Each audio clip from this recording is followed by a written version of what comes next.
আসসালামু আলাইকুম। সবাই কেমন আছেন? আচ্ছা, আজকে আমি যেটা বলতে চাচ্ছিলাম যে ঢাকা শহরে ফুডপান্ডাতে কাজ করে 5 থেকে 6 ঘন্টা কত টাকা ইনকাম করা সম্ভব, এবং এইভাবে 5-6 ঘন্টা ইনকাম দিয়ে কি একটা স্টুডেন্ট ঢাকা শহরে সার্ভাইভ করতে পারবে কি পারবে না, সেই জিনিসটা আজকে আপনাদের সাথে তুলে ধরবো। আজকে এখন প্রায় 2টো বাজে। আজকে বিকাল 4টা থেকে আমি একটা শিফট নিব। সেটা 5 থেকে 6 ঘন্টার হবে, হয়তো বা রাতে 10টা কি 10:15টার দিকে শেষ হবে। এই পর্যন্ত আমি আজকে কয়টা ডেলিভারি করতে পারি, ডেলিভারি করতে গিয়ে কী কী প্রবলেমে ফেস করতে হচ্ছে, এই সব কিছু আজকে আপনাদের সাথে তুলে ধরবো।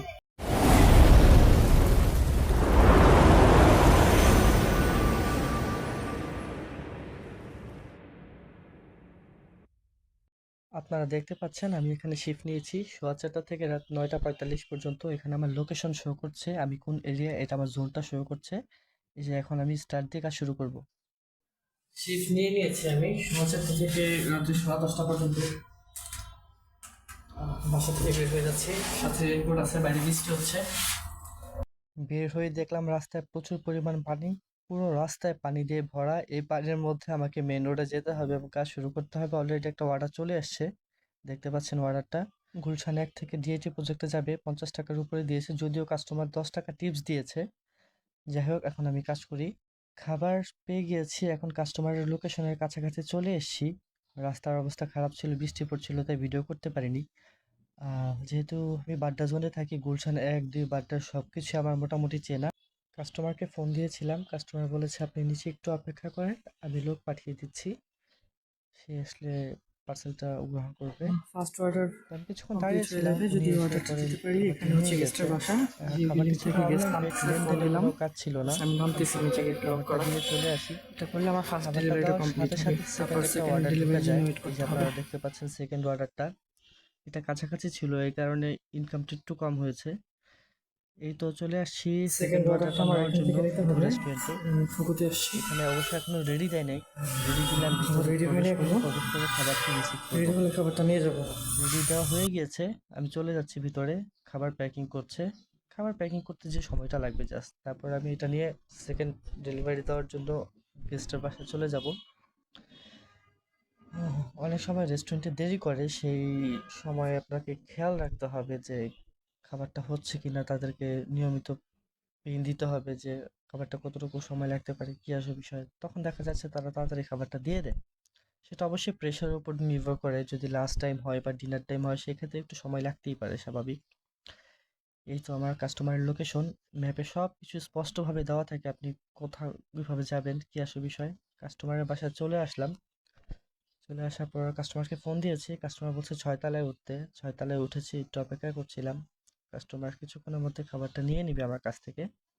আর একটা ব্যাপার, কাস্টমার কখনোই ভাঙতি দিতে বাধ্য না, তাই চেষ্টা করবেন সবসময় ভাঙতি রাখার জন্য সাথে, হ্যাঁ। যদিও কাস্টমার আমাকে ভাঙতি দিয়েছে। অর্ডারটা ড্রপ আপ দেওয়ার পরপরই 2টা অর্ডার একসাথে ঢুকেছে। এটা আবার খাবার না, এটা হচ্ছে বাজার পার্সেল। এটা হচ্ছে আমাদের পান্ডা মার্টের শোরুমে যেতে হবে, সেখান থেকে পার্সেল নিয়ে একসাথে 2টা লোকেশন দেখাচ্ছে, তার মানে 2টা অর্ডার একসাথে ঢুকেছে। 2টা অর্ডারে আমি প্রায় 82 টাকার মতো পেয়েছি। চলে আসলাম পান্ডা মার্টে, 3 তলায়, সেটা গুলশানে অবস্থিত। এখানে গিয়ে দেখলাম যে আমার প্রোডাক্টটা প্রায় রেডি আছে, আমি গিয়ে অ্যাসাইন করে প্রোডাক্টটা নিয়ে নিলাম। প্রোডাক্টটা রেডি ছিল, আজকে চাপও কম ছিল, নিচে রাইডারদের অবস্থানও খুব একটা লক্ষ্য করি নাই আমি, উপরও একদম ফাঁকাই ছিল। এই যে আমি খাবারটা রিসিভ করলাম, ছবি তুলতে হয় আবার খাবারের। রিসিভ করে আমি আবার চলে যাই কাস্টমারের গন্তব্যে। যদি একটু দূরে ছিল, আর রাস্তায় জ্যাম ছিল। রাস্তায় জ্যাম থাকার কারণে আমাকে অনেকক্ষণ গুলশান 1 নম্বরের সিগন্যালে অপেক্ষা করতে হয়। এগুলো আসলে মাথায় রেখে আপনাকে কাজ করতে হবে, কিছু করার নেই। আমি চাইলে রাফভাবে চালাতে পারতাম, কিন্তু সেটা আমার রিস্ক হয়ে যেত। চলে আসলাম আবার ডিআইটি প্রজেক্ট, কাস্টমারের বাসায়। কাস্টমার একটা আইসক্রিম অর্ডার করেছিল, কাস্টমারকে ফোন দিয়েছি, বলছে যে হ্যাঁ আমি লোক পাঠাচ্ছি, চলে আসছে আইসক্রিম নেওয়ার জন্য। এই ঠান্ডার মধ্যে আইসক্রিম খাবে, যাক সেটা তাদের ব্যাপার। প্রথম পরে অর্ডারটা কাছাকাছি ছিল, সেখানে যাওয়া মাত্রই কাস্টমার আমার কাছ থেকে বাজারটা নিয়ে নেয়। এখানেও ভাঙতি নিয়ে খুব একটা সমস্যায় পড়তে হয় নাই, জাস্ট 10 টাকা দিয়েছি আমি। একটা অর্ডার কমপ্লিট করার পর কি করতে হয় সেটা আমি স্ক্রিনশটের মাধ্যমে আপনাদের দেখিয়ে দিচ্ছি। এভাবে ঠিকানার ছবিটা তুলে সেটা ড্রপ আপ করে দিলেই টপ আপ হয়ে যায়। সাথে সাথে পরবর্তীতে আরেকটা অর্ডার চলে আসে, 1 সেকেন্ডও দেরি হয় নাই। সেই লোকেশনটা কাছে ছিল, তাই ইনকামটা কিছুটা তুলনামূলকভাবে কম হয়েছে। এটা ছিল কুদোসে। এই যে রেস্টুরেন্ট থেকে আমি এখন খাবারটা কালেক্ট করব। খাবারটা রেডি হয়ে গিয়েছে, আমি আস্তে আস্তে 6টা চিকেন বার্গার ছিল। আমাকে বেশি একটা অপেক্ষা করতে হয় নাই। আমি যাওয়ার পরে দেখি খাবারটা রেডি হয়ে আছে, আমি গিয়ে খাবারটা পিক আপ করেছি। খুব তাড়াতাড়ি হয়ে গিয়েছে, তারপর কাস্টমারের বাসার উদ্দেশ্যে রওনা দিয়েছি।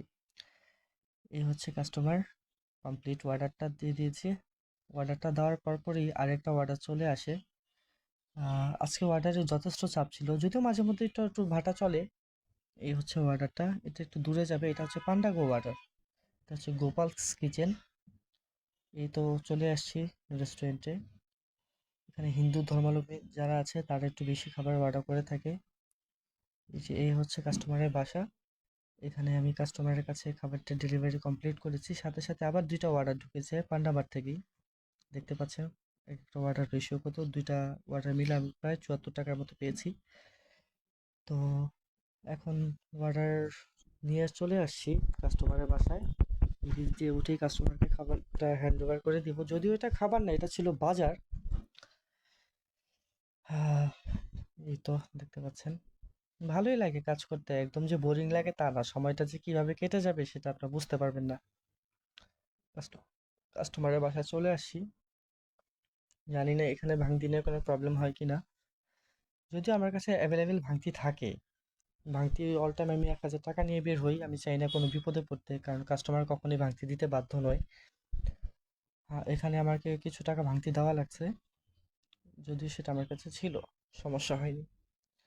যেহেতু 2টা অর্ডার ঢুকেছিল, 2টা অর্ডারের মধ্যে প্রথম অর্ডারটা কমপ্লিট করেছি মাত্র। এখন যাচ্ছি সেকেন্ড অর্ডারটা দেওয়ার জন্য। এই যে সেকেন্ড অর্ডার দেওয়ার জন্য চলে আসছি, গেস্ট আগে থেকে রেডি ছিল, বাজারটা দিয়ে দিলাম। এই অর্ডারটা কমপ্লিট করার পর দেখি আমার ওয়ালেট ফুল হয়ে গিয়েছে। আমাকে, আমার লিমিট হচ্ছে 2,000 টাকা। ওয়ালেটে 2,000 টাকা হওয়ার সাথে সাথে জমা দিয়ে দিতে হবে। আমার অলরেডি 3600 টাকা হয়ে গিয়েছে। তাই এই অর্ডারটা ড্রপ আপ না দিয়ে আমি আগে নগদের দোকানে যাই বিল পে করার জন্য। নগদের দোকানে বিল পেটা করে ফেলি। এই ব্যাপারটা খুবই সতর্কতার সাথে করতে হয়। আজকের মতো ডিউটি শেষ। আজকে 5 ঘন্টায় আমি 10টা অর্ডার দিয়েছি। 10টা অর্ডারে আমার ইনকাম হয়েছে 400 টাকার মতো। বৃষ্টি ছিল, জ্যাম ছিল, তা নাহলে আরো 2-1টা অর্ডার বেশি দিতে পারতাম, তখন এভারেজে আমার 500 টাকার মতো ইনকাম হতে পারতো। হাই, আসসালামু আলাইকুম। তো আপনারা যেটা জানলেন যে আমি 5 ঘন্টা ডিউটি করে 10টার মতো অর্ডার দিয়েছি এবং 400 টাকার মতো ইনকাম করেছি। কিছু কিছু অর্ডার ছিল যে খুবই কাছে, রেস্টুরেন্ট থেকে কাস্টমারের দূরত্ব খুবই কাছে হয়, আমাকে রেটটা কম দিয়েছে। এই কারণে আমি কিছু টাকা কম ইনকাম করতে পেরেছি। ডিস্টেন্সটা যদি আরেকটু দূরে হতো তাহলে আমি আরো কিছু টাকা বেশি আর্ন করতে পারতাম। যাক, রিজিকের মালিক আল্লাহ, আল্লাহ যা করে ভালোর জন্যই করে। আরেকটা কথা হচ্ছে, বেচের একটা ব্যাপার স্যাপার থাকে। আমি আছি 3 নাম্বার বেচে। ফুড পান্ডাতে 6টা বেচ থাকে, 1 থেকে 6 পর্যন্ত। যারা নতুন থাকে, নতুন অবস্থায় যারা থাকে তারা 6 নাম্বার বেচে থাকে। যারা পুরাতন থাকে, ভালো পারফরমেন্স থাকে, তারা 1-2 সীমাবদ্ধ থাকে। যারা মিডিয়াম ক্যাটাগরি তারা 3-এ থাকে। আমার লাস্ট 1 মান্থ আমি টাইফয়েডে ভুগেছিলাম, কাজ করতে পারিনি ঠিক মতো, এই কারণে আমি 3-এ চলে আসছি। আল্লাহ যদি বাঁচিয়ে রাখে, ইনশাল্লাহ সামনের সপ্তাহে আবার 1-এ বা 2-এ থাকার চেষ্টা করব। 1-এ বা 2-এ থাকলে ইনকামটা অনেক ভালো। যাদের পারফরমেন্স খারাপ থাকে তারা 4-এ থাকে, এবং যারা ইনএক্টিভ রাইডার, 1 সপ্তাহ কাজ করে 2 সপ্তাহ কাজ করে না, এরকম টাইপের ইনএক্টিভ রাইডার যারা আছে তারা বেচ 5-এ থাকে। তো বেচ অনুযায়ী আসলে ইনকামটা ডিপেন্ড করে। আপনার বেচ যত উপরে থাকবে আপনার ইনকামটা তত বৃদ্ধি হবে, আর আপনার বেচ যত নিচে থাকবে আপনার ইনকামটা তত কম হবে। সাধারণত নতুন অবস্থায় যারা 6-এ থাকে তারা বেচ 4 সমমানের ইনকামটা পেয়ে থাকে। আর অনেক খুঁটিনাটি অনেক কথা আছে, বলতে গেলে অনেক সময় চলে যাবে। আর রাস্তাঘাট ঠিক মতো কালকে দেখাতে পারিনি, প্রচুর বৃষ্টি ছিল, এই কারণে ফোন বের করতে খুব সমস্যা হচ্ছিল। বৃষ্টিতে ভিজে ভিজে আমি ডিউটি করেছি। আহ, আমি জানি না কতটুকু কি বলতে পেরেছি বা আপনাদেরকে বোঝাতে পেরেছি। আপনাদের যদি ফুড পান্ডা রিলেটেড কোনো কিছু জানার থাকে অবশ্যই আমাকে কমেন্ট বক্সে ইনবক্স করবেন। আমি আপনাকে যতটা তাড়াতাড়ি সম্ভব রিপ্লাই দেওয়ার চেষ্টা করব। আর আমার মেল অ্যাড্রেস দেওয়া আছে, সেখানে আপনি মেল পাঠাতে পারেন, বা পরবর্তীতে ফুড পান্ডার কোন টপিকের উপর আপনি ভিডিও চাচ্ছেন সেটা আমাকে কমেন্ট করে জানাতে পারেন। আমি আপনাকে অবশ্যই সেইভাবে পরবর্তী ভিডিও দেওয়ার চেষ্টা করব। আপনাদের সকলকে অনেক অনেক ধন্যবাদ। ভালো লাগলে চ্যানেলটিকে লাইক এবং সাবস্ক্রাইব করে দেবেন। Thank you.